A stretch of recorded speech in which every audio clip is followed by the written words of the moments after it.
We're on the sidelines of the World Economic Forum in Manila. With us is the CEO of a man who's championed open skies policy, Tony Fernandes from Malaysia.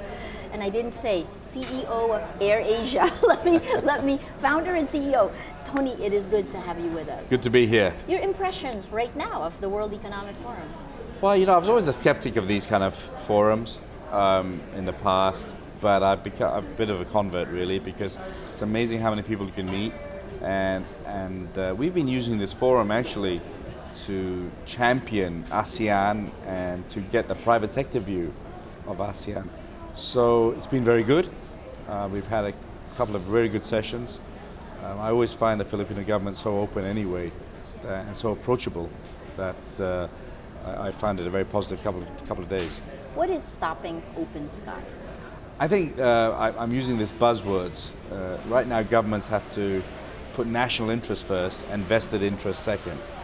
And even the vested interest should really look at it and say, hey, would I just benefit from an 80 million market, or could I benefit from a 700 million market if it was open? So that's why they got to balance up. But we're making good progress. You know, if you told me 10 years ago there'd be an ASEAN economic community around the corner, and even the thought of open skies, I would have said nah. And I'm the eternal optimist. So we're moving forward. It needs a little bit more of a push. Yes. And then I think we'll get it. ASEAN Economic Community by December 2015. What does that mean for you? Oh, big for me. A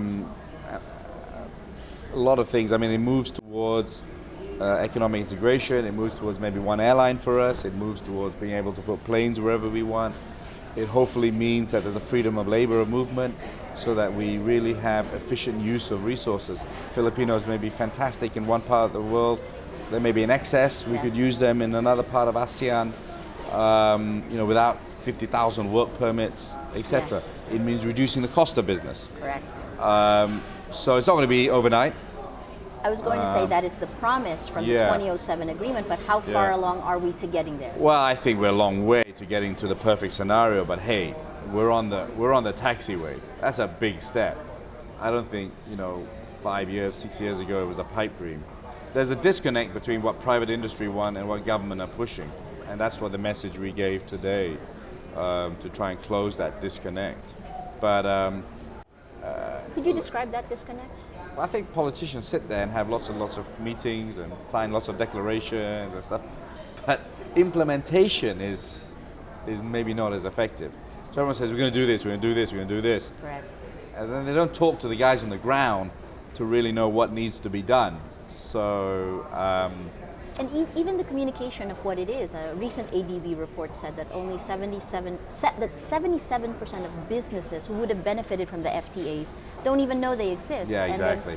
I said that in my session today, that what does ASEAN mean to any person out in the street in Makati right now? Probably zero. Right. ASEAN has to raise its consciousness. It has to raise its awareness level.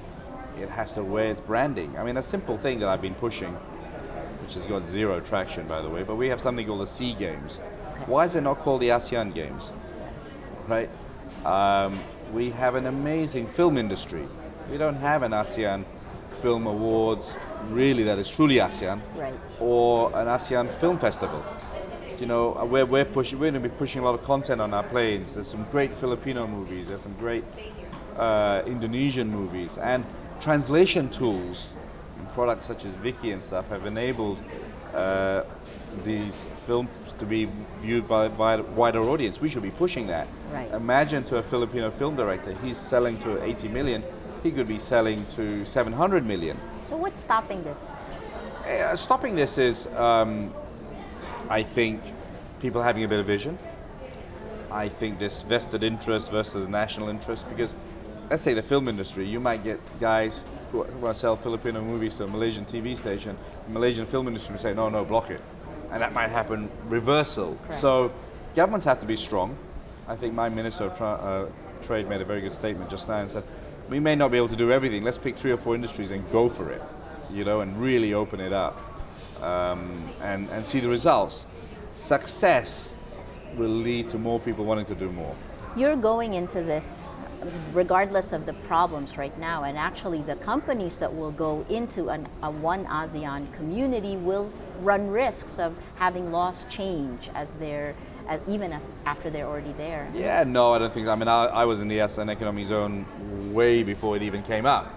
I said 12 years ago I was going to build an ASEAN airline, and people thought, what the hell is he talking about?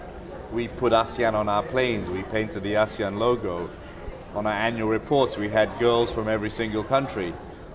So, look, I take a different view sometimes. You can wait for things to happen, or you can affect change. Sometimes that pisses people off, and I regularly do that. But I think you can sit on your backside and wait for change, or you can go out there and make change yourself. So it's a bit of both. Fantastic. Your last thoughts? I'm looking at Boracay out there, and here's a classic case of what needs to be done. I'm 50 years old. I've never been to Boracay, and until recently, it is the greatest place in the world. That's what airlines such as AirAsia will open up and make the world smaller. Anyone who goes to Boracay is going to say this is the most beautiful place in the world. It is. It really is. I've never seen sand like it. I've never seen sea like it.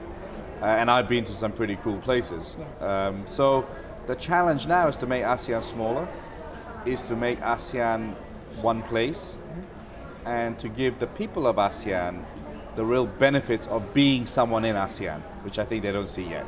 Sorry, last question. Why were you so certain that ASEAN would stand together as a whole, so that you started so... I wasn't. I took a risk. But I took a risk because I saw youth. I'm very involved in the social media side. I was in the music industry. And I thought we're going to have a whole generation who don't care what creed, color, race you are. They enjoy being together. They enjoy meeting new cultures. They enjoy traveling. You know, they want to work in different places, they want to study in different places. And so I said, I don't care what the politicians do, we'll enable that. And that's what we went for. You bet for the future. Tony Fernandes, thank you very much. We've been speaking with Tony Fernandes, the maverick, the visionary CEO of AirAsia. I'm Maria Ressa for Rappler. Thank you for joining us.